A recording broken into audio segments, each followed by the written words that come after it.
All right, good to have you back. What we're going to talk about today is a continuation of the topic of lateral scales and harmonizing lateral scales with diatonic chords.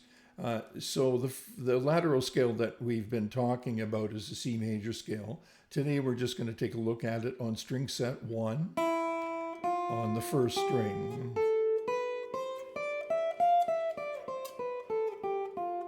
So E, F, G, A, B, C, D, E, F, right?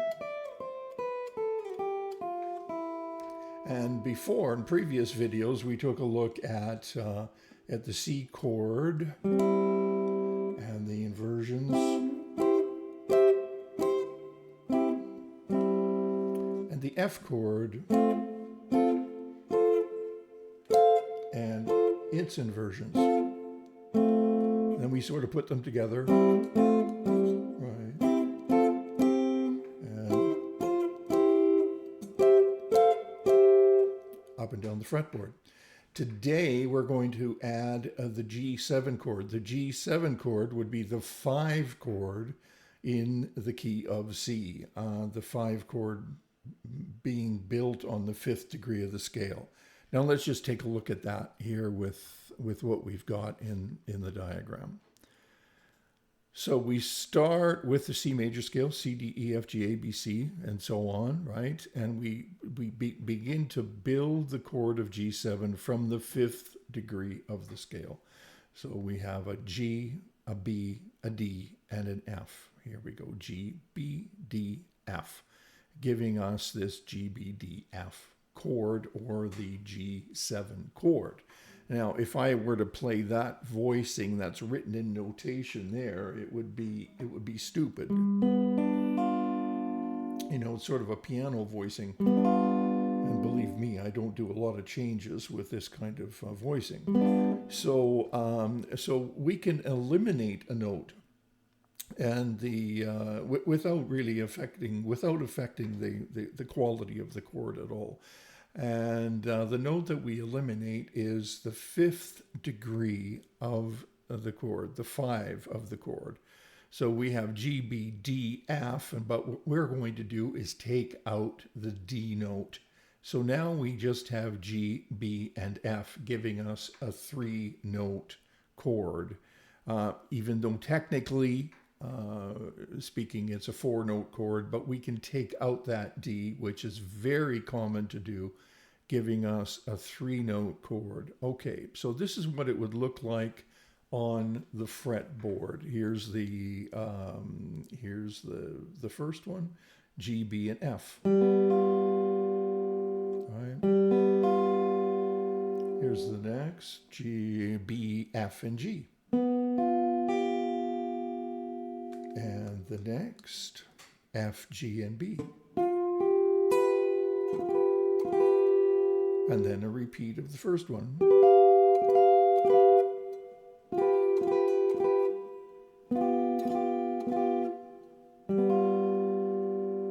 All right. Now let's just, with those chords on string set 1, let's do a 1 chord to a 5 chord to a 1 chord. So we have 1, 5, 1, 1, 5, 1, 1, 1, 5,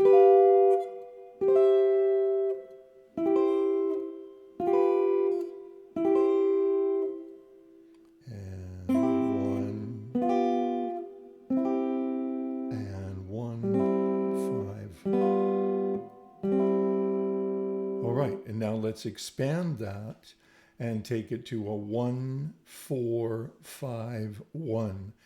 The progression should remain 1, 4, 5, 1. You don't go from a 1 to a 5 and then to a 4 and then to a 1. Let's keep it 1 tonic chord, 4 chord subdominant, 5 chord dominant. That's the most common.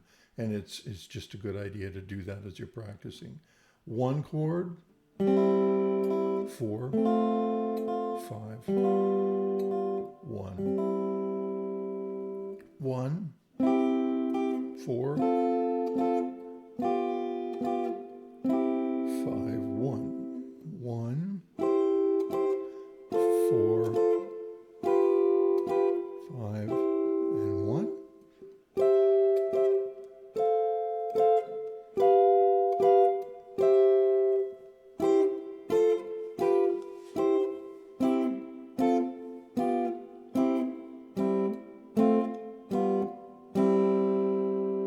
Okay, 1, 4, 5, 1.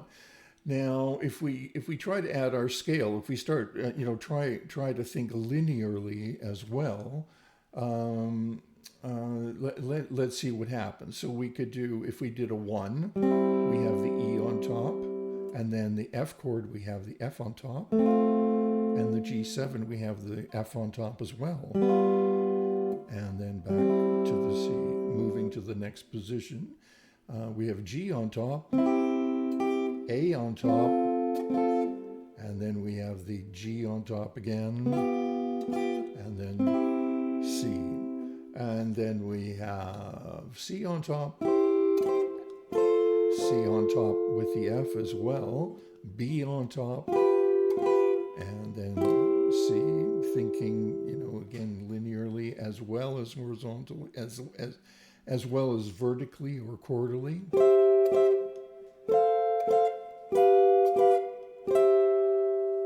Now, what reveals itself there is that I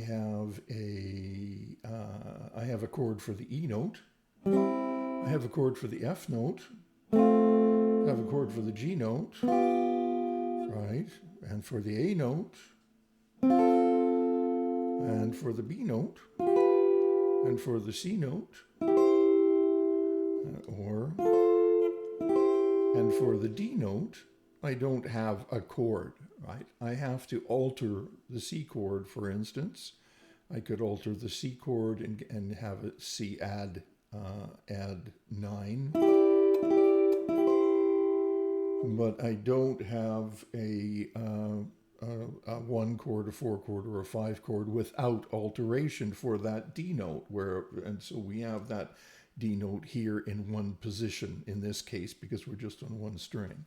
So I'm going to propose a new chord voicing, and that chord voicing is a G7 chord without the root,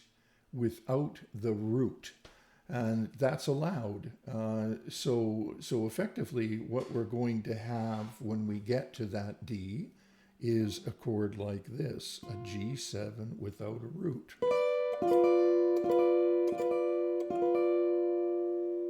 Okay. It just happens in one place in this exercise. So G7 without the root, just fine. As a matter of fact, we'll dig into it further later. It's a diminished chord. So now we've got a chord for every note of the scale, right? I won't play them all, but let's say C, F, C, and then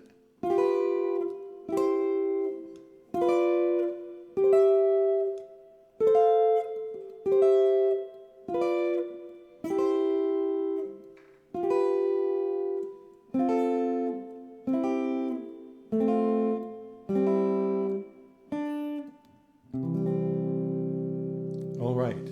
So a 7th chord can be played without the 5. That's just fine to play a 7th chord without the 5th degree, without the 5 in the chord. Or you can play a 7th chord without the root in the chord, because when played in harmonic context, that root, believe it or not, will not be missed. It's a very common thing to do. So work your way through the lateral C major scale, right? And using those triads, and keep in mind that the triads are all derived from the same scale, from the C major scale. Right now we're moving horizontally, but keep in mind that the scales are also vertical, right? And as we progress, you'll notice that the horizontal and the vertical become one. All right, practice those, and I'm going to move on to the second string set and the G7 chord on the second string laterally in the next video. All right, thanks, and keep practicing.